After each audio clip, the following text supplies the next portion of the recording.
രാഹുൽ ഗാന്ധി വയനാട്ടിൽ മത്സരിക്കുന്ന സാഹചര്യത്തിൽ സംസ്ഥാനത്താകെ രാഹുൽ തരംഗം സൃഷ്ടിക്കാൻ കോൺഗ്രസും യുഡിഎഫും രാഹുലിന്റെ റോഡ് ഷോ ഉൾപ്പെടെ സംഘടിപ്പിച്ച് എല്ലാ മണ്ഡലങ്ങളിലും നേട്ടമുണ്ടാക്കാനാണ് കോൺഗ്രസ് ആലോചിക്കുന്നത്.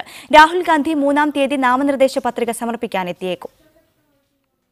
സംസ്ഥാനത്തെ കോൺഗ്രസ് നേതൃത്വവും യുഡിഎഫ് നേതൃത്വവും ഏറെ കാത്തിരുന്ന രാഹുൽ ഗാന്ധിയുടെ സ്ഥാനാർത്ഥ്യം യാഥാർത്ഥ്യമായതോടെ ഇത് സംസ്ഥാനത്താകെ പ്രതിഫലിപ്പിക്കാനുള്ള ശ്രമത്തിലാണ് കോൺഗ്രസും യുഡിഎഫും.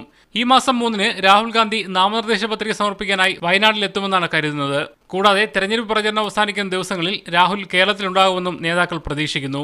ഈ ദിവസങ്ങളിൽ സംസ്ഥാനത്തെ പ്രധാന നഗരങ്ങളിൽ റോഡ് ഷോ നടത്താമെന്ന ആലോചനയിലാണ് കോൺഗ്രസ് ക്യാമ്പ്. മധ്യപ്രദേശ്, രാജസ്ഥാൻ തുടങ്ങി കോൺഗ്രസ് നേട്ടമുണ്ടാക്കിയ സംസ്ഥാനങ്ങളിലെ തെരഞ്ഞെടുപ്പുകളിൽ റോഡ് ഷോകൾ അനുകൂല തരംഗമുണ്ടാക്കിയിരുന്നു. ഇത് കേരളത്തിലും ഉപയോഗപ്പെടുത്തിയാൽ രാഹുൽ തരംഗം കേരളമാകെ പടർത്താൻ കഴിയുമെന്നാണ് കോൺഗ്രസ് കരുതുന്നത്. പ്രധാന നഗരങ്ങൾ, പ്രധാന മത്സരം നടക്കുന്ന മണ്ഡലങ്ങൾ എന്നിവ കേന്ദ്രീകരിച്ചാകും റോഡ് ഷോകൾ.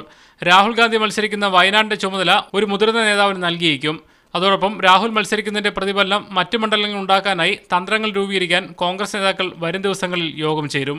മീഡിയ 1, തിരുവനന്തപുരം.